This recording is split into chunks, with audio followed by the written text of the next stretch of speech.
Welcome to Arrow News Channel. Like and subscribe to update news around the world. President Donald Trump is expected to unveil his long-delayed infrastructure proposal on Monday, an initiative meant to spur investment in the nation's crumbling roads, bridges, and waterways. However, the plan is believed to be a far cry from his populist campaign rhetoric, in which he promised to unleash a grand national renewal not seen since the days of Dwight Eisenhower. While the plan includes a shiny top-line number, a $1.5 trillion investment in infrastructure, the substance of the package is decidedly less than meets the eye. The proposal seeks to turn just $200 billion in direct federal spending over the next decade into nearly 8 times that number by leveraging state and local tax dollars as well as private investment. The American Society of Civil Engineers, meanwhile, says the U.S. needs to invest $4.59 trillion in infrastructure by 2025. Trump himself seems skeptical of the scheme, according to NBC News. Indeed, in private conversations with lawmakers last year, the president repeatedly criticized the plan's core concept of using public-private partnerships to finance infrastructure projects. The administration's proposal would theoretically spur additional investment in infrastructure by sharply reducing federal cost-sharing for projects to no more than 20% of the costs, down from the traditional 80%. The massive reduction in federal dollars would place a greater onus on state and local officials to find revenue to fund the construction of new projects, which in many cases would likely mean allowing more tolls or usage fees to create revenue streams to lure in private investors. The task is especially difficult for rural communities, where fewer people are available to help spread the cost of new infrastructure.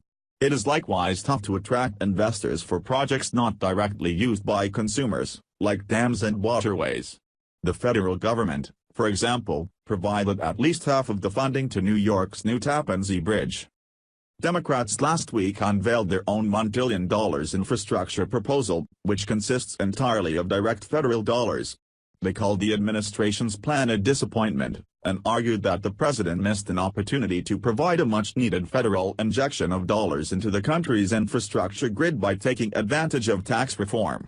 The new GOP tax law allows U.S. companies to repatriate cash they have stowed overseas, but it uses a portion of the repatriation, not on infrastructure, but as a way to offset the cost of the tax cuts. This is a fake infrastructure plan, crap. Rita DeFazio, Dior, the ranking member of the House Committee on Transportation and Infrastructure, said last week. Rather than creating new sources of revenue, such calling for an increase in the federal gas tax, which is supported by groups like the U.S. Chamber of Commerce, White House aides have suggested that lawmakers pay for Trump's infrastructure proposal by cutting funding from other transportation programs like Amtrak or the Highway Trust Fund. To that end, the White House on Monday is slated to release its 2019 fiscal year budget, which is expected to renew the call for deep cuts to domestic programs like transportation. Funding infrastructure by cutting other infrastructure programs in such a way would amount to a bait and switch, the Center on Budget and Policy Priorities warned last month. But the prospect of slashing funding to domestic programs seems unlikely, given that Congress last week sealed a budget deal that allowed for an extra $300 billion to be spent over the next 2 years. The sharp increase in spending was preceded by an unpaid $1.5 trillion tax cut, a one-two punch that is expected to usher in a new era of trillion-dollar budget deficits in Washington. Trump is scheduled to host a bipartisan meeting of congressional leaders at the White House on Wednesday to discuss the proposal, but it's difficult to see how it gains traction with either party. Conservatives in Congress are angry about the raft of new spending, while Democrats are leery about the prospect of cooperating with an unpopular president during an election year, especially one who spent much of his first year in office antagonizing their base during bitter fights on health care and immigration. One portion of the plan Trump is excited about is its rollback of regulations. Reforms he says are needed in order to simplify the lengthy and expansive process of receiving federal permits to construct new infrastructure projects. Any bill must also streamline the permitting and approval process, getting it down to no more than 2 years, and perhaps even 1, Trump said last month in his State of the Union address. But environmental and progressive groups say Trump is merely seeking to undo key environmental regulations.